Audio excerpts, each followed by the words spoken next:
سلام تعنا هبلنا زخبركم تخاتلتي تلفزيون تግራይ زيناتات قطري ساعه 6 فرقنا حزنا قريبنا زيناتات ساعات بمراح انا تخلت خفله بملكت ቋንቋ ሰለሞን ኃይሉ ምስመላ ሶማያ ስቱዲዮ ቴሌቪዥን ትግራይ በመخان حبرناكم ጻንሒት ክንገብሪና ክሳብ ወዳታም ሰናጻንሒኩም ክትከታተሉ ድማ ብኽብሪ ዓዲመ ናብ ፈለማይ ዜና ከስክረኩም ብሔራዊ ምትኻበቶት በደንብን መምርሕን ተማኺሉ ሕጋዊ ቅብሊ ተሰሪሕሉ ክፍጸም ይስራሕ ከም ዘሎ ኮሚቴ ምትኻብ እቶት ገሊጹ እዚ ዝተገለጸ ንዕውትነት ምትኻበቶት ዓሊሙ እቲ ኮሚቴ ምስ ሰሙያ ሚድያን አንቃሕቲ ማሕበረሰብን ኣብ ዝገበሮ መድረኽ ኢየሩሳሌም ገብረመድህን ተኸታቲላ ዝስዕብ ሰናዲያትና ኣላ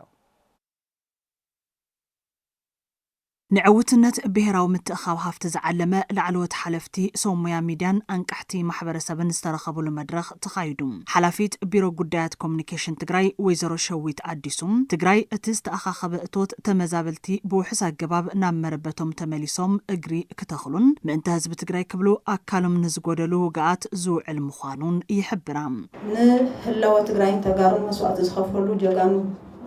وقعاتنا نمحكام زالعنت كم قدما سمزابلو العدد 5 عامات بصحين بقرن كم مسوقات بزينا ناس من قدي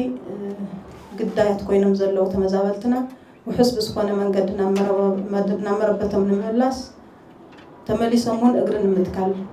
كم قدما تحزقت من زلو ناي تقراي ودقات بين منقست خلص لزي قلنا كل اكل حابيرنا مسايت تقراي كنكد تقراي تصوعنا أبتي حبرتنا نحويتنا وحس سلامنا بزبل مري حساب استخايدة زت استرخبا مكتل أكابيت كوميتي متخاب هافتي دكتور محرت بينم أتي سالت متخاب توت هزبن منقسن تأمامين اللو بدنبن ممرحن تماخيلو حقاوك بلي تساريح اللو زفت أميو إلان بقزياو ملي محدار كابينت صدقة دنب اللو ممرح اللو كما يكرخم كتقوات أزر وزلهم نايوعلو أكاونت هاليو نايوعلو قبلي تهاليو هزونا فلتو كخيط تستأكبن أمن وعلو له حلافنتنا وسدة تطيقنتهم بزمص من قد استدالو ممرحلو لازم سبت غير لاينا تناي لما عندي مدرخ تخفيت زلو كوميشن حربنياتات تግራይ ناصر ممحر بوغنم اب محكام قدات كويناتن مملاس تمزابلتن كل تግራዋይ بزي افلالاي بحادነት كربارب يقبا إلهم ناي حكمنا يكون ناي تمزابلتنا كمولس انتلوس وحسب زخانه منقد خنملسم انتلنا سنقمون هيبنا اينا خنصدم حزا 10 بليون يا تا تواتات حسيبا زله ب 10 بليون زرغاغص حويت يلينا يتغرا ب 10 بليون زرغاغص مملاس يله غينا قصال زخانه حفت مكاب يدلي الغداي ግን حزبو كنجمرلنا تمزابلتي بو حساب جباب نمربتهم تمليسهم اجرك تخلون وقعات كحكمون زعل مسالت مدرخ متخاب اتوت تتناخيرو كقصلن كله ببعقمو اجامو كفصمن يغبا ازبالو دما تساتفتي اتزت ايام اوشتنا زلو زطمي وغنا شجر وغنا زي تحكموا جغانونا كنحكمن فلاي تمزالو وغنا ونا بيت مربوتن خملس ام غار كنسالطن قبو يزول أنا بوجناي سمعت ندحركنا خبر خوينا كنذكرت خوينا ناتاتهم قداماي مرأيانا زلو ويمسكر ناتاتهم ستهم قدوات كويناتهم سلازي نعاتهم في الله دما زخالنا ينقرنا مقبار ساقاهلنا خنقبل لنا زبل منتلني بسنك كوينا زبط حمدن عنوت كاب دغ بمصباي ايفتحن زبلو ابت مدرخ استرخبو بريزيدنت غزيو محدار تግራይ ታደሰ ወረደም ቁጠባ ትግራይ አቅም ተጻዋራይነቱ ከዓቢ ክንሰርሕ ይግባ ኢሎም ዘይሰባበር ብትንትን ዘይወፃ ዓይነት ናይ ምድጋፍ አቦ ህዝብና ክነብር ናይ ምግባር አሉ ንሱ كنعطيك شانس خالنا طرحنا فاصل تقدر نركاو اوصانا مبارزينا ابت مدرخ اب حصاص زركاو تمزابلتي صقموم بمحبراو ميديا بمرأي حاجز كرخبو نزغبرو نطفت محبراو ميديان اب تمزابلتي عوت سرح نسرح والقساباتن تكالاتن زتدالولوم شلمات افلطو ببريزيدنت ታደሰ ወረደ ቢሉ ተበርክትሎም ኣብ ከተማ መቐለ 7 ካሬ ቅድሚ 4 ወርሕ ንኣገልግሎት መስመር ማይ ዝተቋዓቱ ጎዳጉዲ ናብ ተግባር ብዘይምእታዎም ንዝተፈላለዩ ማሕበራዊ ቁጠባዊ ጸገማት ንቃላዕለና ክብሉ ነበርቲ ተኸባቢ ገሊጾም ኢንተርፕራይዝ መጽናዕቲ ዲዛይንን ስራሕቲ ማይን ትግራይ በወገኑ እቲ ምጉታት ብሕጽረት በጀት ከም ዝኾነ ብምግላጽ ሕዝገን ቀዳምነት ይብካን ምስራሕ ምዝምልከቶም ኣካላት ይዘራረበ ኣለኹ ኢሉ ንሳ ተስፋይ ተወሰኸለዋ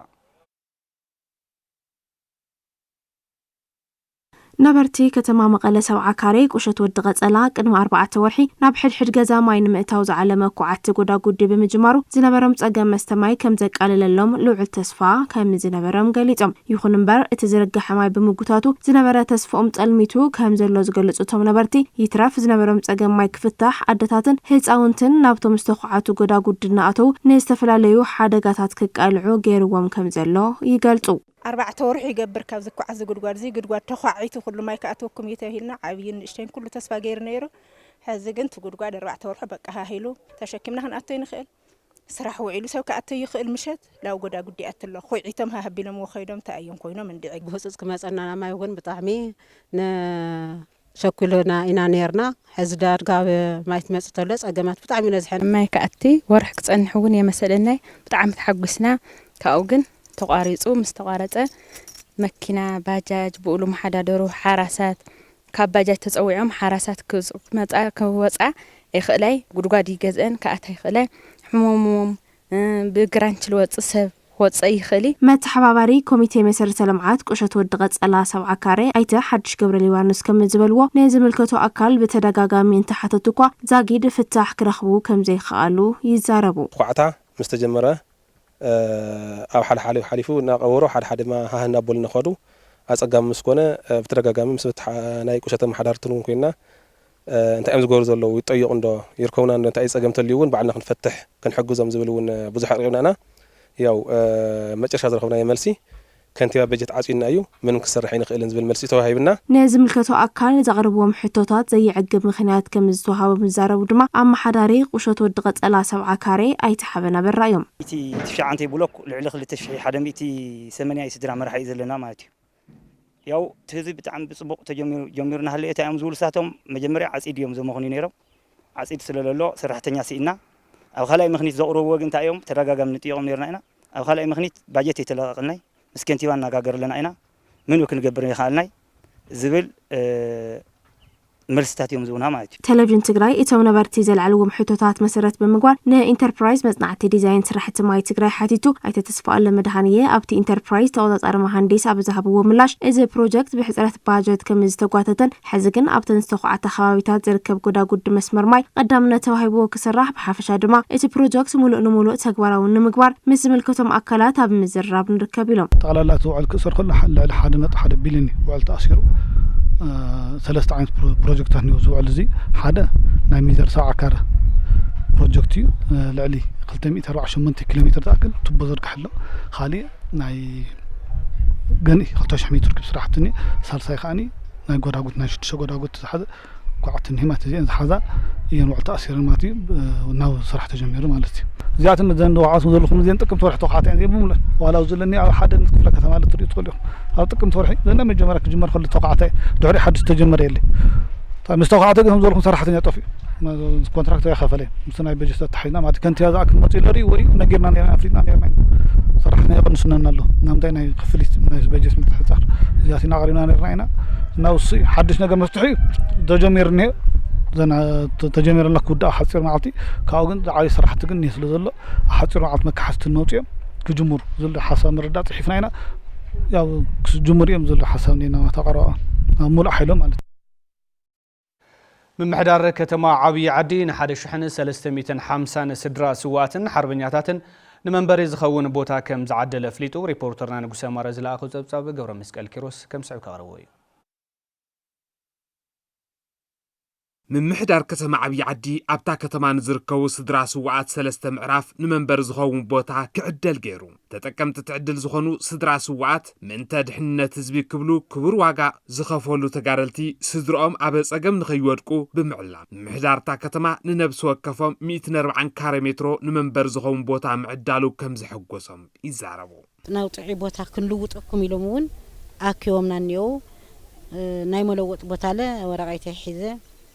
يخد لخن جزاي مالتي بتصبغ تستعنا جدا أنا نحنا مفصمتوي أنا نوعلي مفصمتوي يزيد لي ولا دي يا بقفة تسويه أفتح مسجدي مسجد سجد عاتيو أفتح جلس سري وديونا إحنا كفدي هيدو نحنا فدي دموا يا وناي دماي مكانته ودي أودي كأري كابلو لما سلمة ودي مرة كسر النيلة أنا مرة أسده أو مرة أتمسينا معناتيو من للناس إحنا جري وناي جن زخاز تركسكس لولجن مكانته بأنا جن مشكلة كتقوم اليوم مكانته سدرا سوء مالت خوريو تخبر إنه تدمع تخبر تاتجبوا جبوا يوهو تاتجبوا مكانته سبنا أزوم كنبر يولي حلفي كوميشن حربنياتات كتما عبي عدي تقادلاي تخل هيمانة تولدم أبتا كتما زركبو شحن حمشة 239 بخبرس تملسو جاقانو تقادلتي نمنبري زخون بوتا نمعدال مسم محدار تا كتما يسرح كمزلو يردو تزقري ذلو تقراري تذكوين نايس دراسو وقت ودينا ناب بخبرس تملسو جاقان سراوي تقراي إنا مدلوات نقبر ذلنا دوكميتنا نتصاف ذلنا سلازي مرداء بتممرحي زفوقدو دنبي 15 خلتشن 16 فقدو بممرحي قلت شوعته بناي مريت الطعام فقدو مسرت بونا سرحنا انا بمردانا نسرحو ذلنا ون سلازي ابز عامت زون نايزوم بخبر تملسو هربنياتات كنجمري لاينا اتلمحيزنا ذلنا تتقامن سدراس وعات نمرقاص بيت صحفتهم ابز عامت ن584 بخبر استملسو تقاللتي نمنبر زخون بوتا نمعدال نمحدارتا كتما حتى قريبو كم زلو زغلص دما حلاف بيت صحفت مريتن كاداسرن كتما عبي عدي ايت ياري بلايوم فلان كتما بيت مزاجا بمردا ابزلنا بفلاي مس زي تحسب مس مخانو ግን ሕዚ ቀዳማ ይዘርና ሃርበኛ ክንዕድሎ ሕቶ قريبنا لنا مسناي كحسات تحيز وشت أتاوي توسنا جنزب بمركب ناكوا 584 زخونا هربنيا بوتا حتى قرينا لنا كنتيبا كتما عبي عدي ايتا تخلاي تسفاي عبد سلستي معراف بخبرز تسوو شحن 350 جغانو نسدرو من منبر زخون بوتا معدالو اكال تربحنا سدرا سوات نمرغاص تتحزت المكم زخونن التغبار تطناخيرو كم زقصلن حبيرم ناي سوات هربنيا مجمران جمرينا لنهم كتما سلازي أو قدامي أو كلا أيزور ناب شوعات يستشمون تيزا أقلو مريت عدلنا نيرنا هزون ناو 550 خلتي زا أقلو أم سالس أيزور نعدل لنا كنعدل تلنا كيدي بتعامي توم ستراسوات جنزون يولومي عقمون يولومي قلوتون يولومي أب وحالك زحت تقدر لتوصحهم أو قهمتات نوصحهم النيرة نسومون تلواتي نهابنا شاب حزي تناي ستراسوات ناي موداتا نبشحي 350 يزخون نعدل لنا نطقال لنا هافتات قوانقوان لهجاتاتن تግራይ بمعقابن كبري بمهابن ናብ ረብሓ ክውዕሉ ግደ ምሁራት ዝልዓለ ከም ዝኾነ ተገሊጹ ዩኒቨርሲቲ ዓዲግራት ሳልሳይ ዓለም ለኻዊ ዋዕላን ቋንቋ ስነ ጽሑፍን ትግርኛ እውን ሳሊጠሎ ገነት ካሕሳይ ተወሳኸለዋ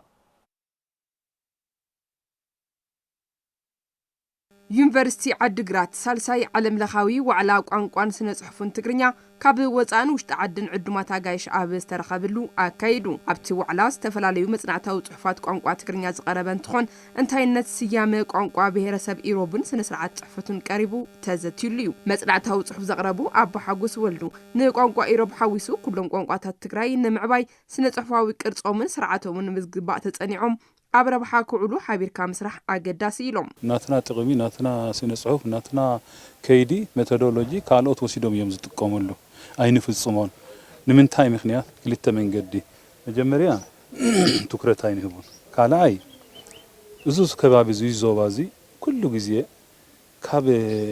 ዩዲት ቡዲት ግዜ ጀሚርካ ሻሕዚ ፋታ ዘይብሉ ስቴቢሊቲ ወይ ከዓ ምርግጋእ ዘይብሉ ዞን ስለ ዝኾነ زلعلم حادث سرحون زي صحفون النقاصلو النطفو ኣብ ዕግርግር ኢና ነበር እንበር ርግኣትን ቅሳነትን ይብልና ትኩረት ከም ዘይ ሓብናዮ ፈሊጥና ገምገምና ንበዓልትና አርሲ ገመጋሜ ወሲድና ኩላና ምሁር ዘይ ምሁር በባህላዊ መንገድ ይሁን በትምህርት በአካዳሚካሊ ተደገፈ حيار ربير من مزنعتين تغيرنا ناتنا ቋንቋ ናትና ታሪክ ናትና ዕብየት ክፍለጥ በዓለም ደረጃ ዕላማቱ ዋዕላ ዝገለጹ ፕሬዝዳንት ዩኒቨርሲቲ ዓዲግራት ዶክተር ገብረ ሚካኤል ወልደ ገብርኤል ዕብየት ቋንቋታት ትግራይ ናብ ሳይንሳውን ቴክኖሎጂካውን ዕብየት ንምብጻሕ ዝሕግዝ ከም ዝኾነ አብሪሆም ቋንቋ በሓደ ግዜ ይዓቢ ከዝለ እታወቲና ከና ማዕብ ንኽእል ሓደ ሪኺዮም ተንኪ ማእኸል ሓደ ዓይነት ቋንቋ ኣጻሓፋ ነዝፈላለዩ ኣክሰንት ከሊ ኸሊ ግን ሓደ ዓይነት አንደርስታንዲንግ ሂልና ሞ ዘን لا بدلي ناي ساينس تكنولوجي قوان خون نسبة توامات قاعد زي سبونسرتين لا جبر تساتبتي تو على زخونو تمهارون ممهران بوغنم كم زي امزبلو علاتات بمسلات ቋንቋና ባዕልና ክንዕብዮን ክብር ክንህቦን ይግባ ኢሎም ቋንቋታት ትግራይ ምን ክሰርሕ ይቅድም ቦይኑ ህዝቢ ትምሁር ክዋሳ ኣለዎ ሁሉ ተተዋሰዩ تي ቋንቋና ክምዕብል ዓለም ለኸ ክኾን ይኽእል ዝተፈላለዩ ቶም ላህጃታት ዝምልከት ታይ ናይ ስነ ቃል ናይ ስነ ባህላ ዝነበረ ስፍሕ ዝበለ ትምህርቲ እዩ ተሂቡ እና ነቲ ቋንቋና ከዓ ያው ሓጋዝ ኮይኑ እዩ ኣነ ረኺበየሎም ማዓንቲ ክሪኦ ከለኹ ያው ጽቡቕ ትምህርቲ ነይሩ ቋንቋ ትግርኛ ብደንብ ተጸኒዑ ቶም ኣውለለው ቶም ብጣዕሚ ዝጠቕሙና ቃላት ወፂኦም ኣብ ኣገልግሎት ክውዕሉ ተለው ብጣዕሚ ሰሓብን መሳጥን ይኾን ማለት እዩ እቲ ቋንቋ ኣብ ወረዳ ራያ ኣላማጣ ኣብ ልምዓት መስኖ ዝተዋፈሩ ወገናት ቁጠባዊ ምምሕያሽ ዋላ እኳ እንተምጽኡ ጸገማት ምትእስሳር ዕዳጋን እታወታትን መፍራይነትን ዕንቅፋት ይኾኖም ከም ዘሎ ገሊጾም ኣለው መሳርሕትና ሃፍቱ ብስራት ዘዋደዱ ጸብጻብ ገብረ መስቀል ኪሮስ ከም ሰዕብ ካቕርቦ እዩ ሓረስቶት ወረዳ ራያ ኣላማጣ ዘሎ ዕቑር ከርሰ ምድሪ ሃፍቲ ማይ ተጠቒሞም ዝተፈላለዩ ፍረምረ ኣሕምልቲ ገደናን ቆምቲ ተኽልታትን ብምልማዕ ተረባሕቲ ክኾኑ ምጽንሖም ኣዘኻኺሮም ይኹን እምበር ንጆኖሳይዳዊ ኩናት ስዒቡ ምውሳኽ ቀረብ እታወታት ከምኡውን ጸገም ምትእስሳር ዕዳጋ ስለ ዘሎ ካብ ፍርያቶም ተረባሕቲ ክኾኑ ከም ዘይከኣሉ እቶም ወገናት ይዛረቡ ያው ኣብ ሕዳር 15 ካዩ ተነቕሉ እስካብ ሕዚ ምንም ዕዳጋ ስለሌለ ክልተ ወርሒ ክልተ ሰሙን ኣካባቢ ያው ኣብ ሕርሻ የሎ ማለት ተቆርሱ እስካብ ሕዚ ምክንያቱም እንደ ኢንቨስት ገብርዎ እንደ መደባርያ እንደ ወዛደር እንደገና እንደ ግብአት ወህዎ እስካብ ሕዚ 15 ቅርሺ ለኪሎ ስለሆነ ጥቅመ ይውሊ ካሕዚ ክሰራ ስለሆነ ወላ ይበስብስ ወላ ይበል ያው ሕርሻ ቁምጥና ይነና ማለት እዩ ንጸንሐ 3000 ለጸንሐ እዩ ካሳ ግን ሕዚ ቀንሲን ይዕደጋ ብጣዕሚ ልታት ስወሪድ ማይ ሕዚ ብናፍጣ ያናስተኛ ጄኔሬተር ማለት እዩ ጄኔሬተር ለሓደ ጀሪካን 6,500 ልግዛ እዛ ለሓንቲ መዓልቲ ኣይታስተካይ ስለዚህ መንግስቲ ናይ ነዳጅ አቅርቦት ናይ መዳበርያ ናይ ግብአት አቅርቦት ካቀረበ ኣለዎ ብዝበለፀ ደግሞ ምትእስሳር ዕደጋ ተዋናው ዕደጋ እዩ ኣተሓባሪ ከይዲ ስራሕ ልምዓት መስኖን ሆርቲካልቸርን ቤት ጽሕፈት ሰፈር ቁጠባ ወረዳ ራያ ኣላማጣ ኣይተ ብርሃኑ ተሻገር ጸገም ነዳዲ ንምፍታሕ ብመንግስታውን ዘይመንግስታውን ትካላት ብሓይሊ ኤሌክትሪክ ዝሰርሓ ዓመቕቲ ጎዳጉዲ ተኳዓይተን ሓረስቶት ከልምዑ ጻዕርታት ይግበር ምንባሩ ብምዝኻር ይኹን እምበር በቲ ጆኖሳይዳዊ ኩናት ግና ምዕናወን እቶም ኣተሓባሪ ኣብሪሆም እቶም ዝነበሩ ኣዕደውቲ ተዓሽሙ ወረርቲ ሓይልታት መብዛሕትአን ወዲመን ዘለዋ ማቲ ትራንስፎርመረን ትቦርደን ተጣላላ ጠቅሊሎም ዘመን ከይደር መብዛሕትኡ ሕዚ ንቀሳቀስ ዘለና ልምዓትና ብማኑዋል ድሪሊንግ ማለት እዩ ሓረስቶት ከም ሕዚ ትርእይዎ ዘለኹም ጉድጓድ ክዒቶም ጀነሬተር ሰሪሖም ልዕሊ 278 ማኑዋል ድሪሊንግ ንሆና ከም ወረዳ ብኣተን ንቀሳቀሰልና ተወሳኺ እውን ዓመቕቲ ጉድጓዳት በብጣብዩ ዘለዋ ልዕሊ 35 ኣካባቢ ዓመቕቲ ጎዳጉዲ ንሆ ኣብ ልምዓት ዘለዋ ሕዚ ኣብታ ወረዳ ሎም ዘበን ኣብ ቀዳማይን ካልኣይን ዙር ልዕሊ 6600 መራሕቲ ስድራ ተረባሕቲ ዝገብር ልዕሊ 3200 ሄክታር መሬት ብመስኖ ከም ዝለምዕ ኣተሓባሪ ከይዲ ስራሕ ልምዓት መስኖን ሆርቲካልቸርን ቤት ጽሕፈት ሰፈር ቁጠባ ወረዳ ራያ ኣላማጣ ኣይተ ብርሃኑ ተሻገር ሓቢሮም እቶት ገምጋሙና ካየድና 72% ታብቲ ተሊምና ዝነበርና ዝረኸብናሉ ታሽኔ ኣብ ቀጻሊ እንታይ ኢና ሒዝና ነና ናብ ካልኣይ ዙር መስኖ ምልማዕ ኢና ሒዝና ዘለና 60% ታብቲ ዝነበረ ክና ልምዕ ሓሲብና ልዕሊና ትልምሕዝና 1250 ሄክታር ትልምሕዝና ነና ናይ ማሕረስ ስራሕቲ ናይ ፈልሲ ምድላው ስራሕቲ ጠቅሊልና ኣቲና ነና ማለት እዩ ተሳኹና እንተሎ ናይ ማይ መማረጽ ዝበሃል ታሽሙ ምስ ናይ ማይ መስኖ ምልማዕ ታሽሙ ዝሓዝናዮ ኣብዚ እውን ያው ትልሚ 1,100 ሄክታር ክንውስኽ ተወሳኺ ታሽሙ ንሰርሕ ትልሚ ሒዝና ኣብኡ ምንቅስቃስ ነና ማለት ኣብዚ ላይ 51 ሄክታር 51 ማኑዋል ድሪሊንግ የኤፍኤስአርፒ ኣብ ኳዕታ ነው ሕዚ ጀሚረን ጨረታ ወዲና ኣብ ኳዕታ ኣቴን ነው ኣብ 6 ጣብያታት ተሳኹን ክልተ ዓበይቲ ዳይቨርሽናት እውን እንዳሰራሕና ንርከብ ማለት ኣብ ክፍለ ከተማ ዓይደር ኩነታት ተጠቂሞም ህዝቢ ናብ ቅልውላው ዘእተው ነጋዶ ክሕተቱ ይግባእ ኢሎም ኣባላት ቤት ምኽሪ ክፍለ ከተማ እቶም ኣባላት ቤት ምኽሪ ነዘዝበሉ ኣብ ዘካይድዎ 4ይ ዘመን መበል 40 ስሩዕ ጉባኤ እዩ ንሳተስፋ እዩ ቤት ምኽሪ ክፍለ ከተማ ዓይደር 4ይ ዘመን መበል 40 ስሩዕ ጉባኤኡ ኣካይዱ ዋና መሓዳሪ ክፍለ ከተማ ዓይደር ኣይተሃፍቶ ሞሬታ ጸብጻብ ኣፈጻጽማ መደባት ፍርቂ ዓመት 2018 ዘቕረቡ ኮይኖም ኣባላት ቤት ምኽሪ እታ ክፍለ ከተማን ቀወምቲ ኮሚቴን ኣብቲ ዝቐረበ ጸብጻብ ኣፈጻጽማ መደባት ብፍላይ ድማ ኩነታት ተጠቂሞም ህዝቢ ናብ ቅልውላው ከኣቲ ዝገብሩ ዘለዉ ዘይሕጋውያን ነጋዶን ካልኦትን ኣድሂቦም ሕቶን ርእቶን ኣልዒሎም ፍተሻ ምግባርኩም ጽቡቕ እዩ ግን ከባቢና ዓበይቲ ስቶር ዘለዎ እዩ መሐቢ እዩ لتمونغوي غزاوت زلو እዩ ስሩዕ ስቶራት ዘይኮኑ ብሙሉኦም ዘብሉ እዩ እዚ ልምትሓዝ ለኣኻቱም ቀሊል እዩ ስራሕ ስእነት ኣሎ እናበላና ሃለዋ ከም ርስቲ ሒስካ ምቕማጥ ዘይምስግጋር حدا سرح حسكم تمصوا لكم إلا ذهبناكم assignment أي تفصمن 3 عامات توديبن ምንም ናተግባር ዘይኣትያኒዋ ማለት እዩ 3 ዓመት ሙሉ ጣፍን ያውዚ ውሽጢ ሕርጭ ተልኾን ነይሩ ተበላሽ ምቃረየ ነይሩ ማለት እዩ ኣናጭ ይኹና ገለ ይጫወቱ ኣለዋ ማለት እዩ ንዚአን ትኾን ሸድያና ብሓቂ ተሳኢና ብኣባላት ቤት ምኽርን ቆምቲ ኮሚቴን ንዝተለዓሉ ሕቶታትን ርእቶታትን ድማ ብዋና ማሕዳር ክፍለ ከተማ ዓይደር ኣይተሃፍቶም ወሬታ ዘስዕብ ምላሽ ተዋሂብዎም በረራ ናይ ኣየር ተቋሪጹ ምስተፋለስ ቀዳማይ ወያነ ምርባሽ ተፈጢሩ ካልእ ማሊ ሓደውን ንግዲ ፍቃድ ዘይብሉ 40 ኩንታል ምጽእ ቢሉ ንዓዳሓ ሒዝዎ ኸይዱ በል ምለስሞ ሕዚ ካልእ ቅጽዓታትን ካልእን ካብ ምኻድ ናብ ቤት ፍርዲ ናብ ብዙሕ ከም ማሃራይ ዝኾነ መጽዓቲ ኣካይድና ኣሎ ትማሊ እንደገና 3736 ሊትሮ ዘይቲ ኣውዚ ሒዝና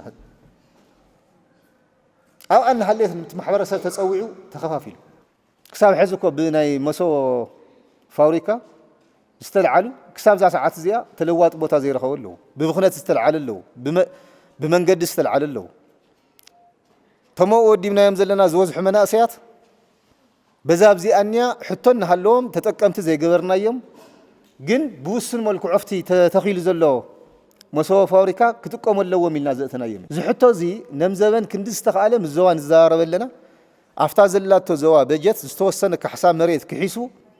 عاوتو اني تلوات بوتان مهاب امر رابنا نركب حز ناي مسرح المشط او زلو حتتات نخدم ملس العرار 400 كالوتن زغون مسرح المشط بوتا خرخو لو ميلنا صافيفنا وقينا لنا ناي مرحنات يكون ناي كيلاتات حز ناي موغان سرح مسرحنا ناي مستقال سرح مسرحنا قلنا بزا مدب زي حزخنا اتي እኹል ቀረበ ሸቐጣት እናሃለው ዘይፍትሓዊ ተመን ዋጋን ኣብ ምሕባእ ሸቐጣትን ዝተዋፈሩ ነጋዶ ስጉምቲ ከም ዝወሰደን ኣጠናኺሩ ከም ዝቕጽለሉን ኤጀንሲ ንግድን ሰደድን ትግራይ ኣፍሊጦም ኣብዚ ሕዚ እዋን እኹል ቀረብ መሰረታዊ ሸቐጣት ስለ ዘለዎ ሕብረተሰብ ተረጋጊዑ ክሽምትን ክሸጥን ከም ዝግባእ እቲ ኤጀንሲ ፀዊዑ ተስፋይ ታደሰ ተወሳኺ ኣለዎ ኣብ ኤጀንሲ ንግድን ሰደድን ትግራይ ዳይሬክቶሬት ቁጽጽር ስርዓት ንግዲ ኣይተጉዕሽ ወልደ ገሪማ ኣብ ሕብረተሰብ ሰፊሕ ናይ ምሽማትን ኣብ ነጋዶ መኻዝን ምቅያር ኢሉውን ምዕጻው ንግዲ ትካላት ኣጋጥሚ ይብሉ ኣብ ማሕበራዊ ሚድያ ብዝተወዝዑ ወረታት ኣብ ሕብረተሰብና ዘይምርግዓት ተፈጢሮም ጸኒሖም እዮም ነዚኦም ስዒቦም ድማ ኣብ ውስናት ነጋዶ ብፍላይ ድማ ኣብ ሸማታይ ሕብረተሰብ ሰፊሕ ምድንጋር እንደፋዕፋዕን ተራእዮም እዮም ሱሱዓት ነጋዶ ኣብ ስሩዕ መኽዝን ዝነበሩ ሸቐጣት እናውጻእኻ ናብ ዘይስሩዕ መኽዝናትን መንበሪ ገዛን ወሲድካ ምሕባእ ተራእዩ እዩ ኣብ ሸቐጣት ዘይ ምኽንያታዊ ዋጋ ወሰኽ ምግባር ከምኡውን ናይ ንግዲ ቦታኻ ዓጺኻ ምጥፋእ ሕልፍ ኢሉ እውን ብጥረ ገንዘብ እንተዘይኮይኑ ትራንስፈር ኣይንቕበልን ምባል ኩነታት ተራእዮም እኹል ቀረብ ሸቐጣት እናሃለዮ ዘይፍትሓዊ ተመን ዋጋን ምሕባእ ሸቐጣት ዝተዋፈር ነጋዶም ኤጀንሲ ንግዲ ሰደድን ምስ በብብርኩ ዘለዎ መሓውር ብምዃን ስጉምቲ ከም ዝወሰደ ኣይተጉዕሽ የረድኡ እዚ እኹል ቀረብ ሸቐጣት እናሃለዮ ዝተፈጥረ ምድንጋራት ናብ ንቡር ንምምላስ ልዕሊ 12501 ሊትሮ ዘይቲ ዝተፈላለየ መጠን ዘለዎ ዝበዝሕ በዓል 3 ሊትሮን በዓል 5 ሊትሮን ዘይትታት እዩ ንህዝቢ ብፍትሓዊ ዋጋ ክሽየጥ ተገይሩ እዩ ኢድ ብኢድ እውን ከሎ ብቐጥታ ንዓዳጋይ ክሽየጥ ተገይሩ እዩ 4 ኩንታል በርበረ 40 ኩንታል ፊኖ 26 ኩንታል ጣፍ 53 ኩንታል ሽኮር እዚኦም ብፍትሓዊ ዋጋ በቲ ቀዲሙ ዝነበረ ዋጋ ንህዝቢ ክከፋፈሉ ተገይሮም እዮም ብምኽርን ሓበሬታን ከምኡውን ብጽሑፍ መጠንቀቕታ ደረጃ 951 ትካላት ንግዲ ናይ ጽሑፍ መጠንቀቕታ ተዋሂብዎም እዩ 303 ትካላት ንግዲ ድማ ኣብ ዋጋ ወሰኽ ዝተሳተፉ ኣብ ምሕባእ ዓጽዮም ዝኸዱ ብትራንስፈር ናይ ዕድጊት ዋጋ ኣይቅበልን ዝበሉ ክዕሸጉ ተገይሩ እዩ 4 ድማ ካብዚ ዝገነነ ችግር ስለ ዘለዎም ብሕጊ ንኽሕተቱ ናብ ሕጊ ተመሪሑ ኣሎ ማለት እዩ እዚ ስጉምቲ ምስ ተወሰደ ዝተረኣዩ ለውጥታት ክንሪኦ ከለና እቲ ዝነበረ ኣብ ሕብረተሰብና ይኹን ኣብ ነጋዳይ ዝነበረ ምድንጋራት ምርጋእ የርኢ ኣሎ ናይ ምክፍፋል ሸቐጣት ንግዲ ፍቃድ ሒዙም ብሽርሻሮ ዋጋ ንዝሸይጥ ግቡእ ስጉምቲ ከም ዝውሰድ የረዱ ባዕሉ ኣትዩ ናይ ችርቻሮ ዝሰርሕ እንተኮይኑ ካብቲ ናይ ንግዲ ሕጊ ወፃኢ እዩ እዚ ዝግበር እንተኾይኑ ድማ በብብርኩ ዘሎ ናይ ቁጽጽር ንግዲ መሓውር ክእርሞ ይግባእ ከስተኻኽሎ ይግባእ በቲ ሕጊ መሰረት ምኻዱ ከረጋግጽ ይግባእ ዝኾነ ወሃባ አገልግሎት ንግዲ ብጥረ ገንዘብ ኢሉ እውን ብሞባይል ባንክ ክፍልት ክቕበል ግድን ይብሉ ብትራንስፈር ይኹን ብሞባይል ባንኪንግ ክፍልት ክቕበል ግቡእ እዩ ካብዚ ተበጊስና እቲ ንገብሮ ቁጽጽር ትሕስድድ ከይኮነስ ተኸታታልነት ዘለዎ ኣብ ጽንዓት ዝተመስረተን ኣራማይን ለውጢ ዘምጽእን ክኸውን ይግባእ በብከተምኡ ዘሎ ናይ ምምሕዳር መሓውር በቲ ኣዋጃትን መምርሕታትን ንግዲ መሰረት ብምግባር ስርዓት ንግዲ ናብ ስሩዕ ዝምለሰሉ ሕጋዊ ስጉምቲ ወስድካ ምእራም ከም ዝከኣል ኣይተጉዑሽ ናብ መግለጺኦም ሓቢሮም ካብ ዜናታት ውፃንትን ረድማ ዩክሬን ኣብ ውሽጢ 5 ወርሕ ልዑል መጠን ምህርቲ ዕፉን ናብ ቱርኪ ከም ዝለኣኸት ተሓቢሩ ምስ ሩስያ ኣብ ከቢድ ውግእ ዘላ ዩክሬን ካብ ምህርቲ ዕፉን እትረኽቦ ኣታዊ ከም ዝወስኸውን ሜሊንግ ኣፍሪካን ማእኸላይ ምብራቕን ዝተባሃለ መርበብ ሓበሬታ ዕላው ገይሩ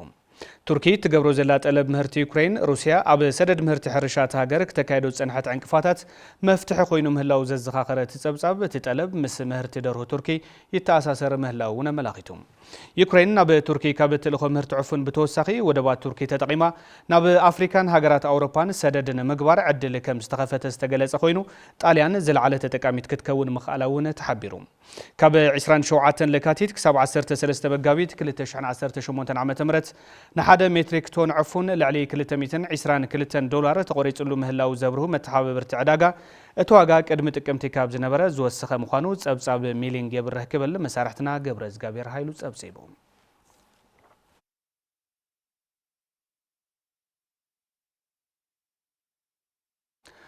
زينات تلفزيون تግራይ እናቀጸለም ዝኸበርኩም ተመልከትና ስዒቡ ጸብጻባት ስፖርት ዝዕለቲና ወኹም ክቐርብ ድሕሪ ዝሓጻር መሰጋገሪት መሳርሕትና ምረሳ ኃይለ ጸብጻባት ስፖርት ውሽጥ ዓድን ወጻን ሒዝልናለሁ ሓብርና ንከታተል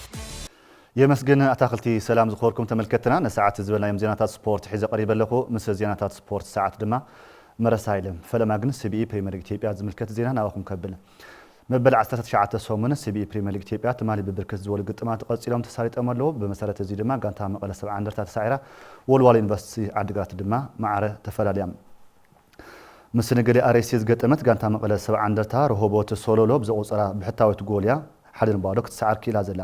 ኣሰልጣኒ ጸጋይ ኪዳነ ማርያም ነታ ጋንታ ካብ ዝርከባ ኣብ ዝነበሩ 8 ግጥማት ድማ እዚ ትናይ ትማሊ ፈላማይ ስዕረት ኮይኑ ተመዝጊብሎ 3 ዓወት 4 ማዕረን ሓደ ጾታ ድማ ስዕረት ምዃኑ እዩ ነዚ ውፅኢት ስዒቡ ድማ ጋንታ መቐለ 70 እንደርታ ንቐዳማይ ዙር ጾታ ካብ 19 ግጥማት 18 ነጥቢ ዋህሊላ ዛዚማ ኣላ ኣብ ካልኦት ውፅኢታት ድማ ኢትዮጵያ መድን ምስ ፋሲል ከነማ ባዶን ባዶ ቅዱስ ጊዮርጊስ ምስ ወልዋሎ ዩኒቨርሲቲ ዓዲግራት ሓደን ሓደ ባህር ዳር ከተማ ድማ ምስ ኢትዮጵያ ንግዲ ባንክ 2-2 ተፈላለዩን ቶም ግጥማት ለምውን እንትቀጽሉ አርባ ምንጭ ከተማ ምስ ድሬዳዋ ከተማ ኢትዮጵያ ቡና ምስ ወላይታ ዲቻ አዳማ ከተማ ድማ ምስ ሐዋሳ ከተማ ብዝገበሩ ጾታ ቀዳማይ ዙር ጾታ ሲቢኢ ፕሪሚየር ሊግ ኢትዮጵያ መዛዘሚ ክረክብ እዩ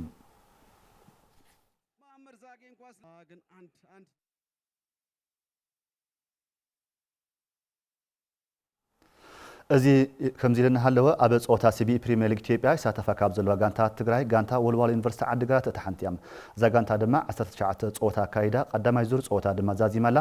ኣብ ሕሉፍ 19 ግጥማት ዝነበራ ጥንኩርን ድኹምን ጎኒ ድማ መሳርሕትና ገርዝጋቢር ታደለ ከም ዝስዕበ ከቅርቦ እዩ እንዳርካቸው ጎል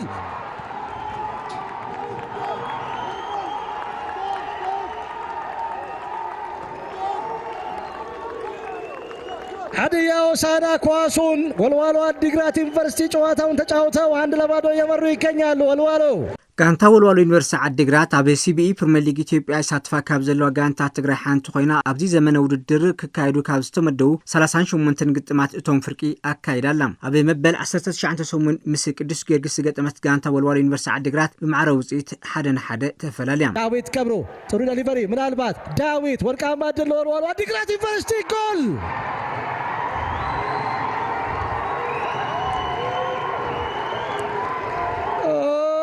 ሶስት ደቂቃ ልዩነት ዳዊት ገብሩ ታታሪው የመስመር አጥቂ ጋንታ ወልዋሎ ዩኒቨርሲቲ ዓዲግራት ኣብዚ ዓመት ድኹም ውፅኢት የመዝግባ ካብ ዘለዋ ጋንታት ፕሪሚየር ሊግ ኢትዮጵያ ሓንቲ ኮይና ዛጊድ ካብ ዘካየደቶም 19 ግጥማት 3 ግዜ ዓወታ መዝጊባ 8 ግዜ ብማዕረ ውፅኢት ተፈላለያ 8 ግዜ ድማ ተሳዒራ ብሓፈሻ 17 ነጥቢ ብምእካብ ቀዳማይ ዙር ጸወታ ሲቢኢ ፕሪሚየር ሊግ ኢትዮጵያ ዛዚማ እታ ጋንታ ክሳብ ሻምናይ ሶሙን ፕሪሚየር ሊግ ኢትዮጵያ ዓወት ኣመዝገበት ነራ ኣብ ሻምናይ ሶሙን ንመቐለ 70 እንደርታ 1-0 ብዝኾነ ውጽኢት ብምርታዕ ፈለማ ዓወት እዛ ዓመት ኣጽሒፋ ድሕሪኡ ጋንታ ወልዋሎ ዩኒቨርሲቲ ዓዲግራት ንኢትዮጵያ ንግድ ባንክን ሃድያ ሆሳዕናን ብተመሳሳሊ ውጽኢት 2-1 ብምርታዕ 3 ነጥቢ ዝረኸበትሎም ግጥማት እዮም ከቢር ስዕረት ዝገጠማ ድማ ኣብ ቀዳማይ ሶሙን እንትኸውን ብሲዳማ ቡና 4-1 ዝተሰዓረትሉ ጸወታ እዩ ካብዚ ብተወሳኺ ብጋንታት ፋሲል መቻል ድሬዳዋ ሐዋሳ ወላይታ ዲቻ ነገሌ አርስን 40 ምንጭን ዝገጠማ ስዕረት እውን እታ ጋንታ ዋጋ ኣኽፊልዋ እዩ ጋንታ ወልዋሎ ዩኒቨርሲቲ ዓዲግራት ኣብ መስመር ሓደጋ ምውራድ ዘላ ኮይና ኣብቲ ሊግ ንክትጸንሕ ክፍተታ ኣሪማ ናብ ግጥማት ካልኣይ ዙር ክተኣቱ ትጽቢት ይግበረላ ጥሩ ተሻጋሪ ኳስ ምናልባት ጎል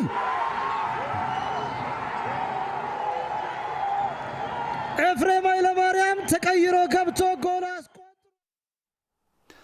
ውድድራት ስፖርት ንኹሉ ኣብ ምጥንኻር ሓድነትን ሰላምን ዝለዓለ እጃም ከም ዘለዎም ተሳተፍቲ ወገናት ገሊጾም ብርሃነ በየነ ዋሊድወሎ ከም ዝስዕብ ድማ ከቕርቦ እዩ ሰራሕተኛታት መንግስታውን ዘይመንግስታውን ትካላት ኣብ ስርሖም ንቑሓትን መፍረይትን ዜጋታት ንምዃን ኣብ ከምዚኦም ዝበሉ ስፖርታዊ ምንቅስቓሳት ንቑሕ ተሳትፎ ክገብሩ ይግባእ ክብሉ ኣብ ከተማ መቐለ ዝካየድ ዘሎ ስፖርት ንኹሉ ዝሳተፉ ዘለዉ ወገናት ይዛረቡ ኩሉ ሰራሕተኛ በተለይ ተለዓዒሉ ዝተጠናኸረ ናይ ስፖርታዊ አካላዊ ምንቅስቃስ ዝተፈላለዩ ናይ ደም በዝሕ ለሎ ደም ግፊት ዘሎ ና አእምሮ ሜንታሊቲ ፊዚካሊ ተጠናኸረ ክገብር ብስፖርት መሰረት ማለት እዩ እንተን ትካላት እውን ስፖርት ጠቃማይ ምዃኑ ተረዲአን እዚ ፈሊጠን ንቑሕ ዝኾነ ተሳትፎ ገይረን ናፍቲ ስፖርት ከኣታ ኣለወን ካብኡ ድማ ትግለሰብ ንባዕሉ እውን ስፖርት ጠቕመኒ እዩ ብዙሕ ረብሓ ኣለዎ ኢሉ ተረዲኡ ኣብዚ ንቑሕ ኮይኑ